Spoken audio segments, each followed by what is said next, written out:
आज हम बात करने वाले हैं free your mind by Laura Dodsworth and Patrick Fagan book के बारे में। राजेश का जीवन अजीब सी उलझनों से भरा हुआ था। हर दिन जैसे बस एक नए संघर्ष की तरह लगता था। वह एक छोटे शहर का लड़का था और अपने हर काम में नाकाम होने का डर हमेशा उसे सताता रहता था। स्कूल में अच्छे नंबर नहीं, दोस्तों के बीच में अलग थलग और घर में माता पिता की उम्मीदें। राजेश को लगता था जैसे उसके आसपास की हर चीज़ उसे एक तय दिशा में धकेल रही है और वह बस खुद को खोता जा रहा है। एक शाम जब राजेश उदास होकर पार्क में बैठा था, उसकी मुलाकात अमित से हुई। अमित एक ऐसा व्यक्ति था जो देखने में साधारण था, पर उसकी बातों में कुछ खास था।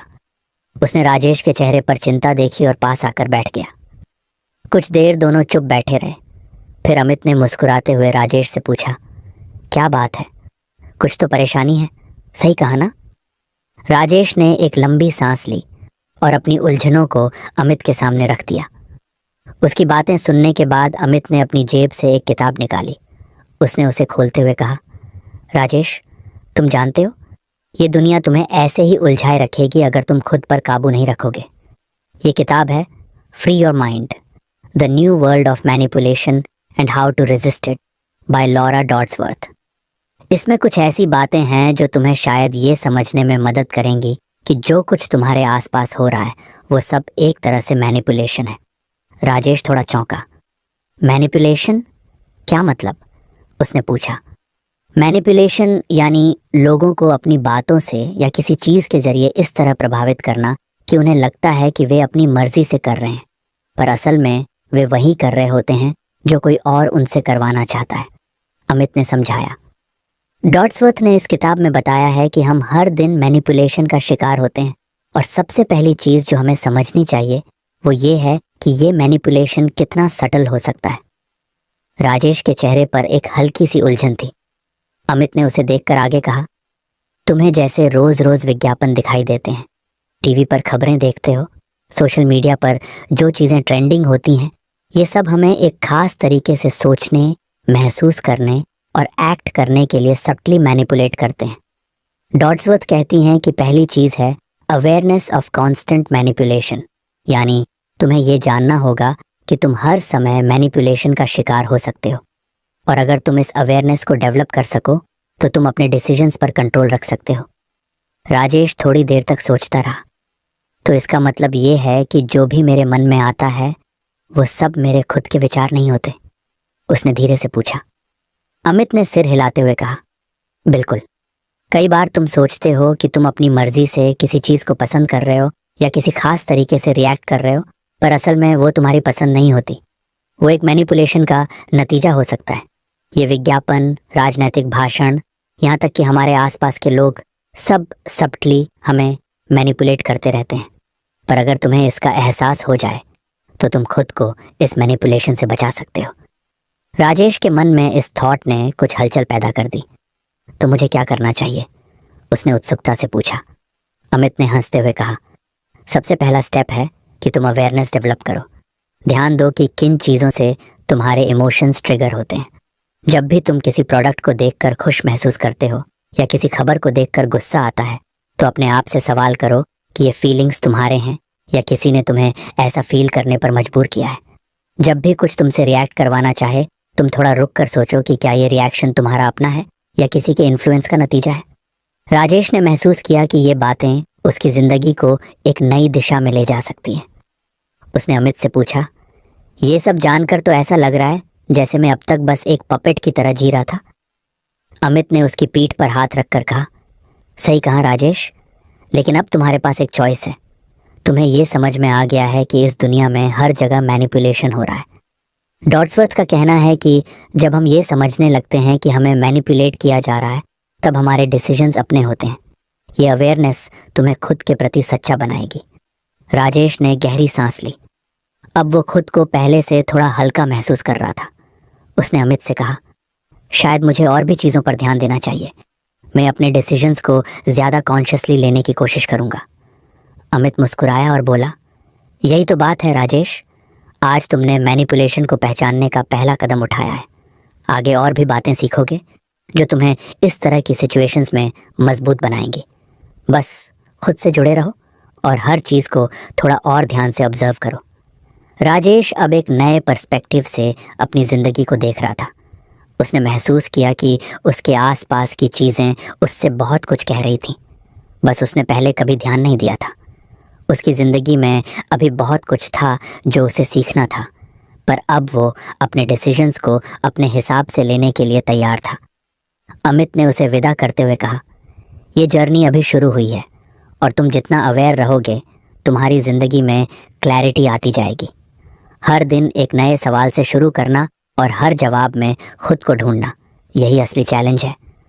राजेश ने धीरे धीरे महसूस किया कि उसका हर दिन अब एक नई दिशा में जा रहा है। अगले कुछ दिनों तक राजेश ने अमित से मिली बातों पर ध्यान दिया। अगर आपको हमारी फ्री समरी अच्छी लगती है तो आप हमारे चैनल को सब्सक्राइब कर सकते हैं, हमारी मेंबरशिप खरीद सकते हैं या हमें यूपीआई के थ्रू सपोर्ट कर सकते हैं। अब समरी पर वापस चलते हैं। उसे धीरे धीरे समझ में आने लगा कि कैसे वो अपने आसपास की चीज़ों से प्रभावित हो रहा है। चाहे वह टीवी के विज्ञापन हो, सोशल मीडिया पर चल रहे ट्रेंड्स हो या फिर दोस्तों की बातें, सब कुछ एक सटल तरीके से उसकी सोच और फैसलों को प्रभावित कर रहे थे। इस अवेयरनेस ने उसके भीतर एक नया आत्मविश्वास जगा दिया था, लेकिन उसे ये भी लग रहा था कि अभी उसे और बहुत कुछ समझना बाकी है। एक दिन राजेश और अमित फिर से उसी पार्क में मिले। इस बार राजेश के चेहरे पर हल्की सी उत्सुकता और गंभीरता थी। उसने अमित से कहा, तुम्हारी बातें सुनने के बाद अब मैं अपने डिसीजंस को लेकर थोड़ा सावधान रहने लगा हूँ, पर अब भी कई बार मुझे ऐसा लगता है कि मैं कुछ डिसीजंस खुद नहीं ले रहा हूँ, बल्कि कोई और सटली मुझे इन्फ्लुएंस कर रहा है। अमित ने मुस्कुराते हुए कहा, बहुत अच्छा राजेश, इसका मतलब है कि तुम अपनी जर्नी में आगे बढ़ रहे हो। जब तुमने अवेयरनेस के बारे में सीखा था तो एक बुनियादी समझ बन गई थी। अब मैं तुम्हें अगले स्टेप के बारे में बताना चाहूँगा। ये कॉन्सेप्ट है अंडरस्टैंडिंग नजेस। राजेश ने उत्सुकता से पूछा, नजेस? ये क्या होता है? अमित ने समझाना शुरू किया। नज्ड का मतलब होता है एक सुबटल सा पुश, एक हल्का सा इशारा जो तुम्हें किसी खास तरीके से एक्ट करने के लिए प्रेरित करता है। ये वो छोटी छोटी प्रॉम्प्ट्स होती हैं जो देखने में साधारण लगती हैं, पर हमारी चॉइसेस को गहरे तक प्रभावित करती हैं। डॉट्सवर्थ ने इस बारे में कहा है कि हम अक्सर इन नजेस को पहचान नहीं पाते और अननोइंगली वही करते हैं जो ये नजेस हमें सटली सजेस्ट करते हैं। राजेश थोड़ा और इंटरेस्टेड हो गया। मतलब मेरे आसपास जो हो रहा है वो सब मुझे सटली गाइड कर रहा है और मुझे पता भी नहीं चलता। बिल्कुल, अमित ने कहा। मान लो तुम किसी रेस्टोरेंट में गए हो और वहाँ मेन्यू में कुछ खास आइटम्स को हाईलाइट किया गया है। अब तुम अपने पसंद के हिसाब से सोचते हो कि तुम्हें वो हाईलाइटेड आइटम ही ऑर्डर करना चाहिए, जबकि रेस्टोरेंट ने उसे हाईलाइट किया ताकि ज़्यादा लोग उसे ऑर्डर करें। इसी को नज़र कहते हैं। ये एक सुबटल हिंट है जो हमारी चॉइस को गाइड करता है, बिना ये जताए कि हमें मैनिपुलेट किया जा रहा है। राजेश ने सिर हिलाते हुए कहा, ओह, तो ऐसा होता है, लेकिन हम इन नजेस को कैसे पहचान सकते हैं? अमित ने गहरी सांस लेते हुए कहा, पहला स्टेप है ध्यान देना। जब भी तुम किसी चीज़ के बारे में डिसीजन लेने वाले हो, खुद से पूछो कि ये डिसीजन तुम खुद ले रहे हो या कोई सटल हिंट तुम्हें उस दिशा में ले जा रहा है। इन प्रॉम्प्ट्स को पहचानना सीखो। जैसे सोशल मीडिया पर कई बार ऐसे पोस्ट तुम्हें दिखाए जाते हैं जो तुम्हारी सोचने को प्रभावित करते हैं। तुम्हें लगता है कि ये सच में ट्रेंडिंग है, जबकि असल में वो प्लेटफॉर्म तुम्हें उसे देखकर प्रभावित करना चाहता है। राजेश को अब थोड़ा थोड़ा समझ में आ रहा था कि वो कितनी बार इन नजेस का शिकार हुआ था। उसने उत्सुकता से पूछा, और कहाँ कहाँ ये नजेस काम करते हैं? अमित ने हंसते हुए कहा, लगभग हर जगह। हमारे जीवन में बहुत से डिसीजंस ऐसे होते हैं जो हमारे कंट्रोल में नहीं होते, पर हम ये सोचते हैं कि हमने वो डिसीजंस खुद लिए हैं। मान लो किसी शॉपिंग मॉल में तुमने देखा कि एंट्रेंस के पास ही कुछ आइटम्स डिस्काउंट पर रखे हैं। तुम्हें लगेगा कि ये आइटम्स खास हैं और डिस्काउंट का फ़ायदा उठाकर उन्हें खरीद लेना चाहिए, जबकि सच ये है कि उन्हें स्ट्रेटेजिकली वहीं रखा गया ताकि तुम उन पर ध्यान दो और ख़रीद लो। यही सटल हिंट्स होते हैं, ये नजेस जो हमारे बिहेवियर को गाइड करते हैं। राजेश ने सोचा कि इस अवेयरनेस के साथ तो उसकी ज़िंदगी बहुत बदल सकती है। उसने अमित से कहा, तो अगर मैं इन नजेस को पहचान सकूं, तो क्या मैं अपने डिसीजंस को ज़्यादा कॉन्शियसली ले पाऊंगा? अमित ने सहमति में सिर हिलाते हुए कहा, बिल्कुल, यही तो अल्टीमेट गोल है। जब तुम इन सटल हिंट्स को पहचानने लगोगे तो तुम अपने चॉइसेस को ज़्यादा कॉन्शियसली हैंडल कर पाओगे। ये अवेयरनेस तुम्हें एम्पावर करेगी। अब जैसे तुम एडवर्टाइजमेंट्स देख रहे हो तो उनके मैसेज पर ध्यान दो। क्या वो तुम्हें सटली खरीदने के लिए प्रेरित कर रहे हैं? क्या वहाँ कुछ ऐसे वर्ड्स या विजुअल्स हैं जो तुम्हारे इमोशंस को ट्रिगर कर रहे हैं? राजेश ने यह सुनकर गहरी सोच में डूब गया। उसे महसूस हो रहा था कि उसकी डेली लाइफ में कितनी चीज़ें उसे सटली इन्फ्लुएंस कर रही थी। उसने पूछा, तो मुझे हर डिसीजन में यही सोचना होगा कि कहीं ये भी नच तो नहीं? अमित ने मुस्कुराते हुए कहा, बिल्कुल ऐसा तो नहीं कि हर बार तुम खुद को हर चीज़ से बचाओ, पर हाँ, खासकर जब तुम कुछ बड़ा डिसीजन ले रहे हो, जैसे खरीदारी, किसी ओपिनियन को मानना या किसी खास विचार को अपनाना, तब खुद से पूछना कि कहीं ये भी नज का नतीजा तो नहीं। इस तरह तुम्हारे डिसीजन ज़्यादा ऑनेस्ट होंगे और तुम मैनिपुलेशन से बचे रहोगे। राजेश के मन में अब और क्लैरिटी आ रही थी। उसने सोचा कि उसकी ज़िंदगी में ये अवेयरनेस एक नया पर्सपेक्टिव ला सकती है। इसका मतलब ये है कि मैं खुद को हर उस सिचुएशन में स्ट्रांग बना सकता हूँ जहां मुझे सटली इन्फ्लुएंस करने की कोशिश की जा रही है। उसने अमित से कहा। अमित ने राजेश की बात पर सहमति जताई और कहा, हाँ, ये तुम्हारे खुद को मजबूत बनाने का ही तरीका है और ये हर जगह काम आता है, जैसे किसी डिबेट में या किसी दोस्त की बात मानने में या फिर किसी खास विचारधारा को अपनाने में। जब तुम इन नजेस को समझते हो तब तुम अपने हर विचार, हर बिलीफ को ज़्यादा गहराई से सोचने लगते हो। राजेश को ये बात बहुत ही वैल्यूएबल लगी। उसने कहा, तो मुझे अब हर बार जब भी मुझे कोई नज महसूस हो तो खुद से पूछना होगा कि क्या ये मेरी असली चॉइस है या किसी सटल मैनिपुलेशन का असर? बिल्कुल, यही समझना है। ये जर्नी लंबी है और तुम धीरे धीरे समझने लगोगे कि हर चीज़ को कैसे कॉन्शियसली देखना है। अमित ने उसे कॉन्फिडेंस दिया। राजेश अब अपने जीवन में अवेयरनेस और नजेस को पहचानने के तरीके सीख चुका था। धीरे धीरे उसने महसूस किया कि उसके जीवन में ये बदलाव सकारात्मक असर डाल रहे थे। वह अपने डिसीजंस को लेकर पहले से ज़्यादा कॉन्शियस हो गया था और उसके मन में एक नया आत्मविश्वास जाग चुका था। एक दिन शाम को पार्क में अमित के साथ टहलते हुए राजेश ने पूछा, अमित, अब मैं इन सटल नजेस को पहचानना सीख गया हूँ, लेकिन एक चीज़ अभी भी मुझे बहुत परेशान करती है, सोशल मीडिया। जब भी मैं सोशल मीडिया यूज़ करता हूँ तो ऐसा लगता है जैसे मैं खुद पर कंट्रोल खो देता हूँ। क्या इसके बारे में भी कुछ सीखने की ज़रूरत है? अमित ने हल्की मुस्कुराहट के साथ कहा, बिल्कुल राजेश, सोशल मीडिया का पुल एक बहुत बड़ा कारण है कि लोग अनअवेयर रहते हैं कि उनके थॉट्स और बिलीफ्स कैसे मैनिपुलेट हो रहे हैं। डॉट्सवर्थ ने इस पर भी बात की है और इसे रेसिस्टिंग सोशल मीडिया कहा है। इस हिस्से में वो सोशल मीडिया के एल्गोरिदम और उनके प्रभाव को समझने की कोशिश करती है। क्या तुम जानना चाहोगे कि सोशल मीडिया तुम्हारे माइंड पर कैसे असर डालता है? राजेश ने उत्सुकता से सिर हिलाया। हाँ, मुझे जानना है। मैं अक्सर देखता हूँ कि सोशल मीडिया यूज़ करने के बाद मेरा मूड या तो बहुत अच्छा होता है या बहुत ख़राब। पर यह क्यों होता है, इसका मुझे कोई अंदाज़ा नहीं है। अमित ने गंभीरता से समझाना शुरू किया। देखो राजेश, सोशल मीडिया प्लेटफॉर्म्स पर जो कंटेंट दिखाया जाता है वो सब एल्गोरिदम्स से डिसाइड होता है। ये एल्गोरिदम्स इस तरह से डिज़ाइन किए गए हैं कि वो तुम्हारे इंटरेस्ट्स और बिहेवियर के हिसाब से तुम्हें वही कंटेंट दिखाए जो तुम्हारे माइंड को एंगेज करे। धीरे धीरे ये एक एको चेम्बर बन जाता है जहाँ तुम्हें सिर्फ वही चीज़ें दिखाई जाती हैं जो तुम पहले से बिलीव करते हो या जिन्हें तुम पसंद करते हो। इस तरह तुम्हारी बिलीव्स और स्ट्रांग हो जाती हैं और तुम अन्य पर्सपेक्टिव से दूर होते जाते हो। राजेश ने थोड़ा सोचते हुए कहा, मतलब जो चीज़ें मैं देख रहा हूँ वो सभी सच नहीं होती? सच तो होती है, अमित ने कहा, पर वो पूरी कहानी का एक हिस्सा होती है। सोशल मीडिया तुम्हें एक फ़िल्टर के ज़रिए इन्फॉर्मेशन देता है और वही चीज़ें बार बार रिपीट होती हैं। इससे तुम्हारे विचार एक ही दिशा में चलते रहते हैं और तुम सोचते हो कि तुम्हारे थॉट्स और बिलीव्स यूनिवर्सल ट्रूथ हैं। यही एको चेम्बर का असर है।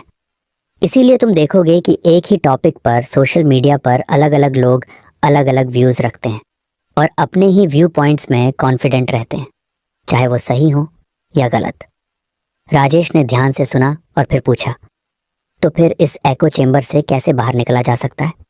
अमित ने कहा, इससे निकलने का सबसे अच्छा तरीका है अपने इंफॉर्मेशन सोर्सेज को डाइवर्सिफाई करना और खुद को कंट्रोल करना कि कितनी देर तक तुम सोशल मीडिया पर हो। डॉट्सवर्थ का एक सुझाव है कि तुम अपने सोर्सेज को क्यूरेट करो। इसका मतलब है कि तुम कोशिश करो कि अलग अलग पर्सपेक्टिव से इंफॉर्मेशन लो। जैसे अगर तुम न्यूज़ फॉलो करते हो तो सिर्फ एक ही सोर्स से मत सुनो, अलग अलग सोर्सेज से जानने की कोशिश करो। इससे तुम्हारा माइंड बैलेंस्ड रहेगा और तुम एक ही व्यू पॉइंट में बंद नहीं हो जाओगे। राजेश ने सर हिलाया। मतलब मुझे अपने फीड को क्यूरेट करना होगा और उन अकाउंट्स को फॉलो करना होगा जो सिर्फ मेरे बिलीफ को कंफर्म नहीं करते बल्कि मुझे अलग अलग व्यू पॉइंट्स भी समझाते हैं। अमित ने सहमति जताई। बिल्कुल, ये एको चेंबर से निकलने का एक अच्छा तरीका है। साथ ही अपने सोशल मीडिया यूजेस को लिमिट करना भी ज़रूरी है। एल्गोरिदम का एक ही मकसद होता है, तुम्हें प्लेटफॉर्म पर जितनी देर तक हो सके रोके रखना। इसलिए वो तुम्हें वैसे पोस्ट्स और कंटेंट दिखाते रहते हैं जो तुम्हारा अटेंशन खींचते हैं। जब तुम अपनी स्क्रॉलिंग पर कंट्रोल कर पाते हो तब तुम एक तरह से इन एल्गोरिदम्स का प्रभाव कम कर सकते हो। राजेश को अब ये बातें पहले से ज़्यादा समझ में आने लगी थी। उसने थोड़े उत्साह के साथ कहा, मतलब मुझे ये डिसाइड करना होगा कि मैं सोशल मीडिया कितनी देर यूज़ करूं और क्या देखूं। अमित ने मुस्कुराते हुए कहा, हाँ, ये सेल्फ डिसिप्लिन का ही एक रूप है। तुम्हें खुद पर कंट्रोल रखना होगा। जब तुम कॉन्शियस डिसीजन करते हो कि तुम कितनी देर सोशल मीडिया यूज़ करोगे और कौन से सोर्सेज से इंफॉर्मेशन लॉज, तो तुम अपने आप को मैनिपुलेशन से बचा सकते हो। ये इजी नहीं है, लेकिन समय के साथ ये हैबिट बन जाती है। राजेश ने सिर हिलाते हुए कहा, समझ गया। मुझे सिर्फ इस पर ध्यान देना होगा कि मैं अपनी तरफ से हर बार सही डिसीजन लूं, बिना किसी एक्सटर्नल इन्फ्लुएंस के। लेकिन अगर फिर भी कोई ऐसी सिचुएशन आ जाए जहां मैं कंफ्यूज्ड फील करूं तो क्या करूं? अमित ने गंभीरता से कहा, तब तुम पॉज कर सकते हो। सोशल मीडिया पर दिखने वाला कंटेंट बहुत ही फास्ट पेस्ड होता है और यही वजह है कि हम कई बार इम्पल्सिव डिसीजंस ले लेते हैं। जब भी तुम्हें लगे कि तुम किसी पोस्ट से बहुत प्रभावित हो रहे हो तो थोड़ा पॉज करो, सोचो कि क्या ये कंटेंट तुम्हें मैनिपुलेटेड करने के लिए बनाया गया है। अपने माइंड को शांत रखो और सोचो कि क्या ये सच में तुम्हारी रियल सोच है या सिर्फ कंटेंट का असर है। ये पॉज तुम्हें अवेयर रहने में मदद करेगा। राजेश को अब धीरे धीरे ये बातें समझ आने लगी थीं। उसने अमित से कहा, अब मुझे लगता है कि अगर मैं सोशल मीडिया पर सेल्फ कंट्रोल रख सकूं तो मैं अपनी सोच को ज़्यादा साफ और समझदार बना सकता हूं। अमित ने सहमति जताई। बिल्कुल, सोशल मीडिया को एक टूल के तौर पर इस्तेमाल करो, खुद को उस पर डिपेंडेंट मत बनाओ। जब तुम इसे एक टूल की तरह देखोगे तो तुम मैनिपुलेशन से बच पाओगे और अपनी चॉइसेस को कॉन्शियसली ले पाओगे। अमित की बातें सुनकर राजेश का कॉन्फिडेंस और बढ़ गया था। उसे अब महसूस हो रहा था कि धीरे धीरे वो अपनी सोच और डिसीजंस को बाहरी इन्फ्लुएंस से बचाने में सक्षम हो रहा है।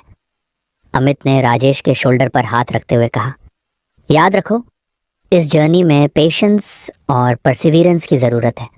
तुम जितना अपने माइंड को अवेयर और बैलेंस्ड रखोगे उतना ही ज़्यादा खुद के कंट्रोल में रहोगे।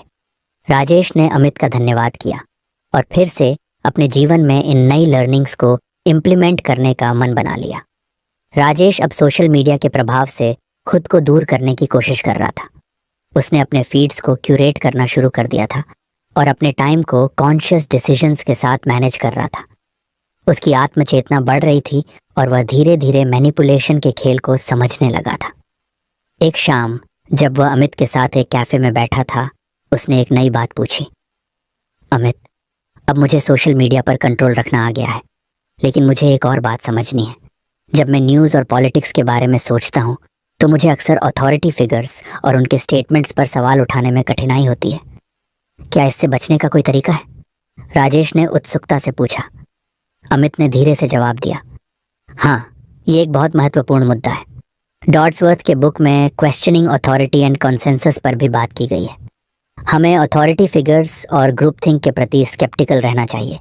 अक्सर ये लोग अपने पावर का इस्तेमाल करके पब्लिक परसेप्शन को मैनिपुलेट करने की कोशिश करते हैं। राजेश ने ध्यान से सुना, पर यह करना कितना आसान है। कभी कभी तो मुझे लगता है कि लोग अथॉरिटी फिगर्स को ब्लाइंडली फॉलो कर लेते हैं। बिल्कुल, अमित ने कहा, इसलिए खुद से सवाल करना ज़रूरी है। जब हम अथॉरिटी फिगर्स या किसी ग्रुप के ओपिनियंस को ब्लाइंडली एक्सेप्ट करते हैं तो हम ग्रुप थिंक का शिकार हो जाते हैं। इससे हम क्रिटिकल थिंकिंग खो देते हैं और मिसलीडिंग नैरेटिव्स का हिस्सा बन जाते हैं। राजेश ने गहरी सांस ली और फिर से पूछा, लेकिन हमें ये कैसे पता चलेगा कि क्या सही है और क्या गलत? कभी कभी तो फैक्ट्स भी मिसलीडिंग हो सकते हैं। अमित ने हंसते हुए कहा, यही तो चैलेंज है। पहला कदम यह है कि हमें अथॉरिटी से सवाल करना सीखना चाहिए। किसी भी इंफॉर्मेशन को एक्सेप्ट करने से पहले खुद से ये सवाल करो, क्या ये सच है? क्या इसके पीछे कोई हिडन एजेंडा हो सकता है? क्या इसके अलावा भी कोई अल्टरनेटिव व्यू पॉइंट है? राजेश ने सोचा और फिर कहा, समझ गया, हमें स्केप्टिकली अप्रोच करना चाहिए। बिल्कुल सही, अमित ने कहा। आगे बढ़ते हुए तुम्हें यह समझना होगा कि ग्रुप थिंक में कैसे फंसते हैं। जब लोग किसी ग्रुप में होते हैं तो वे अक्सर एक दूसरे के विचारों को कंफर्म करने लगते हैं। ये उस स्थिति में होता है जब किसी ग्रुप में डिसेंटिंग वॉइसेस कम हो जाती हैं। इसके परिणाम स्वरूप समूह अपने ओपिनियंस को रीइंफोर्स करते हैं और किसी भी क्रिटिकल थिंकिंग को छोड़ देते हैं। ये तो बहुत खतरनाक है, राजेश ने कहा। इससे तो हम कभी भी सही निर्णय नहीं ले पाएंगे। ठीक कहा, इसलिए तुम्हें ऑल्टरनेटिव व्यू पॉइंट्स को एक्सप्लोर करना चाहिए। जब भी तुम्हें कोई इन्फॉर्मेशन मिले तो रिसर्च करो और उससे जुड़े दूसरे पर्सपेक्टिव्स को समझो, अमित ने समझाया। इसके लिए तुम्हें यह भी सीखना होगा कि ट्रस्टेड सोर्सेज कौन से हैं और कौन से नहीं। तो क्या मुझे अपने सोर्सेज को वेरीफाई करने के लिए फैक्ट चेकिंग टूल्स का इस्तेमाल करना चाहिए? राजेश ने पूछा। बिल्कुल, अमित ने सिर हिलाते हुए कहा।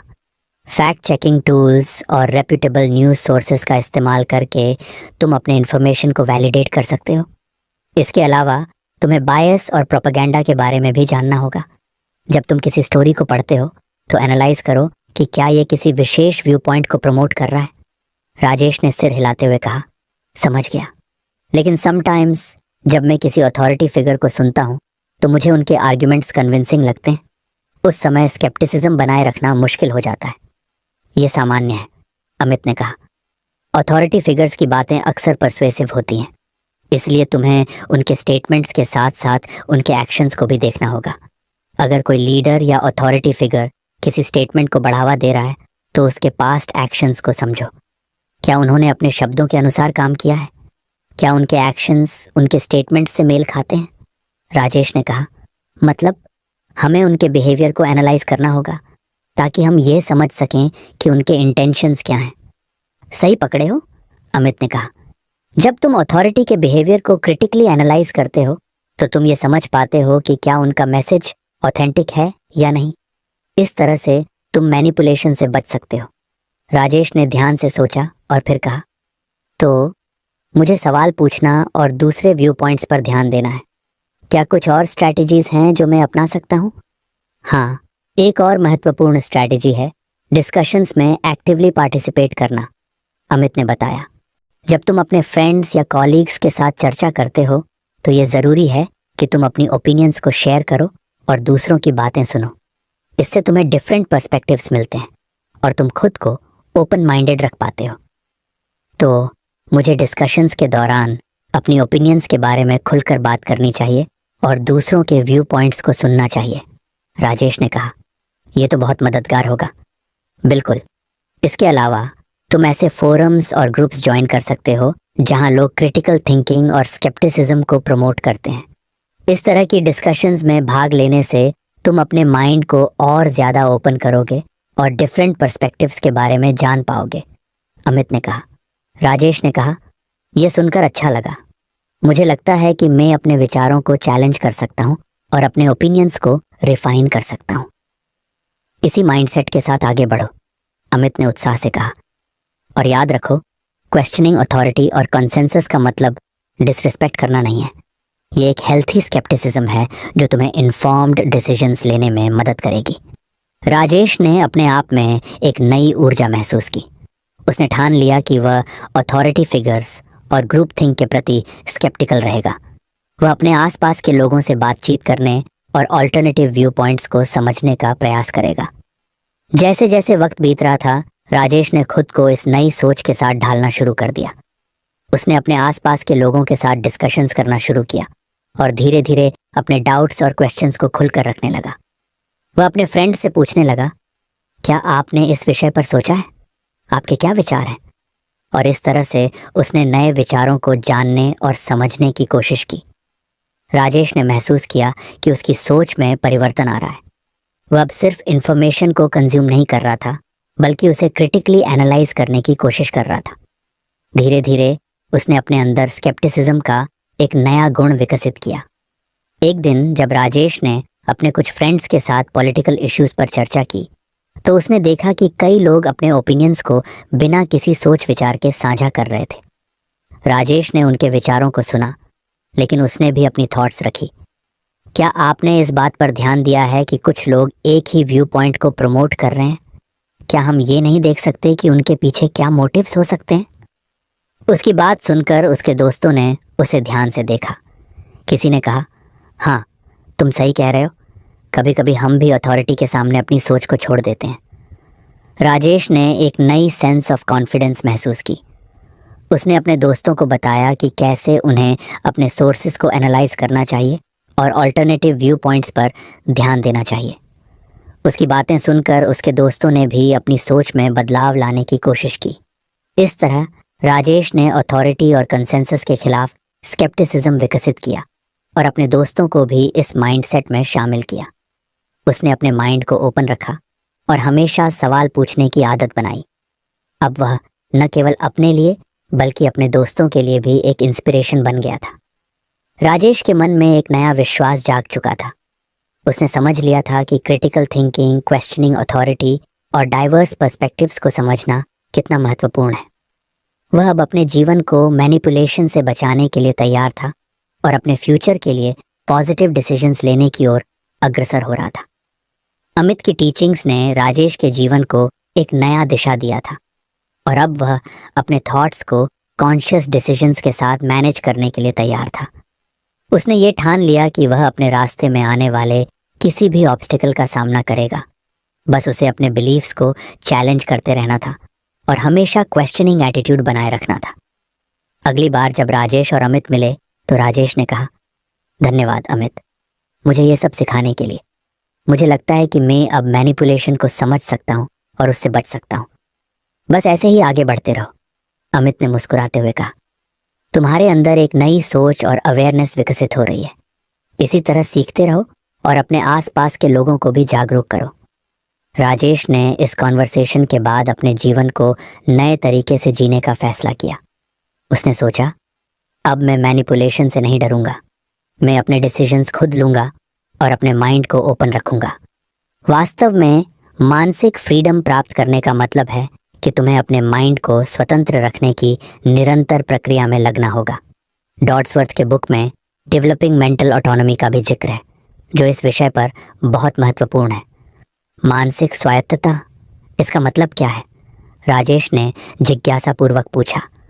मानसिक स्वतंत्रता का मतलब है कि तुम अपने विचारों और निर्णयों में स्वतंत्र हो। इसका आधार क्रिटिकल थिंकिंग और स्केप्टिसिज्म पर होता है।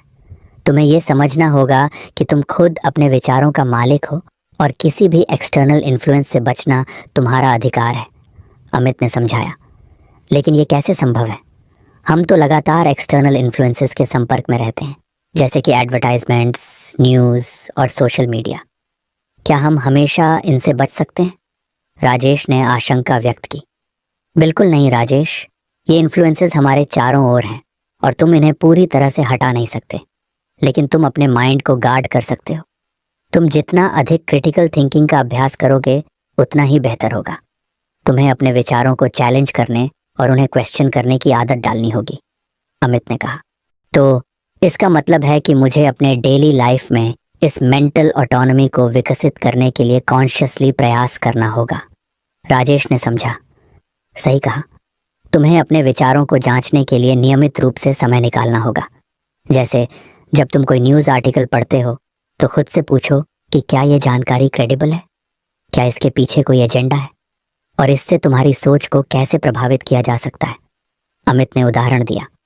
राजेश ने सिर हिलाते हुए कहा, तो मुझे हमेशा स्केप्टिकल रहना होगा, भले ही मैं किसी ट्रस्टेड सोर्स से जानकारी ले रहा हूँ। बिल्कुल, यह हैबिट डेवलप करने में समय लगेगा, लेकिन एक बार जब तुम इसे अपनी डेली रूटीन में शामिल कर लोगे तो तुम्हारे लिए इससे दूर रहना मुश्किल होगा। ये तुम्हें एक बेटर डिसीजन मेकर बना देगा, अमित ने कहा। क्या और कुछ है जो मैं अपने मेंटल ऑटोनॉमी को बढ़ाने के लिए कर सकता हूँ? राजेश ने पूछा। हाँ, एक और महत्वपूर्ण चीज़ है, नॉलेज को लगातार बढ़ाना।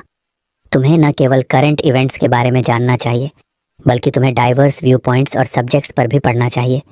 इससे तुम्हारी सोच व्यापक होगी और तुम बेटर जजमेंट कर पाओगे, अमित ने सलाह दी। राजेश ने कहा, समझ गया। मैं अपने रीडिंग हैबिट्स को डाइवर्सिफाई करने की कोशिश करूंगा। और क्या कोई और स्ट्रैटेजी है? हाँ, तुम्हें लोगों के साथ डिस्कशंस करने का भी अभ्यास करना चाहिए। जब तुम दूसरे लोगों से बात करते हो तो तुम्हारे विचारों में डेप्थ आती है और तुम अपने आइडियाज़ को चैलेंज करने का मौका पाते हो। इससे तुम्हारी मेंटल ऑटोनॉमी को और बढ़ावा मिलेगा, अमित ने कहा। राजेश ने सहमति में सिर हिलाया। ये तो बहुत अच्छा है। मुझे अपने सर्कल में ऐसे लोगों को शामिल करना होगा जो मुझे इंटेलेक्चुअली चैलेंज कर सकें। बिल्कुल। और कभी कभी तुम्हें अनकंफर्टेबल सिचुएशंस में भी जाना पड़ेगा। जब तुम अपने कंफर्ट जोन से बाहर निकलते हो तो तुम्हारी सोच में बदलाव आता है, अमित ने कहा। क्या तुम कुछ स्पेसिफिक एग्जाम्पल्स दे सकते हो जिनसे मैं अपनी मेंटल ऑटोनॉमी को और बढ़ा सकूं? राजेश ने उत्सुकता से पूछा। बेशक, तुम ऐसे डिबेट्स या डिस्कशंस में शामिल हो सकते हो जहां पर विभिन्न विचारों का आदान प्रदान होता है। इस तरह की एनवायरनमेंट्स में तुम्हें अपनी सोच को एक्सपैंड करने का मौका मिलेगा। इसके अलावा अगर तुम्हें कुछ कंट्रोवर्शियल टॉपिक्स पर बात करने में संकोच होता है तो तुम्हें खुद को उन टॉपिक्स पर खुलकर बोलने के लिए प्रेरित करना होगा, अमित ने सलाह दी। ये तो बहुत कठिन होगा, लेकिन मैं कोशिश करूंगा, राजेश ने कहा। याद रखो, ये एक प्रोसेस है। तुम्हें खुद पर भरोसा करना होगा और लगातार सीखते रहना होगा। कभी कभी तुम गलत भी हो सकते हो, लेकिन यही सीखने का हिस्सा है। अपने आप को एक्सेप्ट करो और खुद को डेवलप करते रहो, अमित ने कहा। कुछ दिनों बाद राजेश ने एक लोकल डिबेट क्लब ज्वाइन किया। वहाँ उसने कई नए विचारों को सुना और अपने विचारों को साझा किया। पहले तो उसे अनकंफर्टेबल महसूस हुआ, लेकिन धीरे धीरे उसने अपने विचारों को एक्सप्रेस करना शुरू किया। वह जानने लगा कि दूसरों के विचारों से उसे नई पर्सपेक्टिव्स मिल रही हैं। एक दिन जब वह एक हीटेड डिबेट में भाग ले रहा था तो उसने अपने विचारों को स्पष्ट रूप से प्रस्तुत किया। मैं समझता हूँ कि हमें अथॉरिटी पर ब्लाइंडली ट्रस्ट नहीं करना चाहिए। हमें अपने विचारों को चैलेंज करना चाहिए और अल्टरनेटिव व्यू पॉइंट्स को भी सुनना चाहिए। यही मेंटल ऑटोनॉमी का एसेंस है, राजेश ने कहा। उसे अपने शब्दों में एक नई ताकत महसूस हुई। उसके साथी सदस्य भी उसकी बातों पर गौर कर रहे थे। इसने उसे कॉन्फिडेंस दिया और उसने खुद को और भी खुलकर एक्सप्रेस किया। इस तरह राजेश ने धीरे धीरे अपने मेंटल ऑटोनॉमी को डेवलप करना शुरू किया। उसने खुद से सवाल पूछना शुरू किया और अपने विचारों को एनालाइज किया। वह जानने लगा कि कैसे एक्सटर्नल इन्फ्लुएंसेस उसकी सोच को प्रभावित कर रहे थे और उसने अपने माइंड को गार्ड करने की कोशिश की। एक दिन जब वह अमित से मिलने गया तो उसने अपने अनुभव साझा किए। अमित, मुझे ऐसा लगता है कि मैं अपनी सोच में और अधिक फ्रीडम पा रहा हूँ। मैं अब अपने विचारों को एक्सप्रेस करने में ज़्यादा कंफर्टेबल महसूस कर रहा हूँ।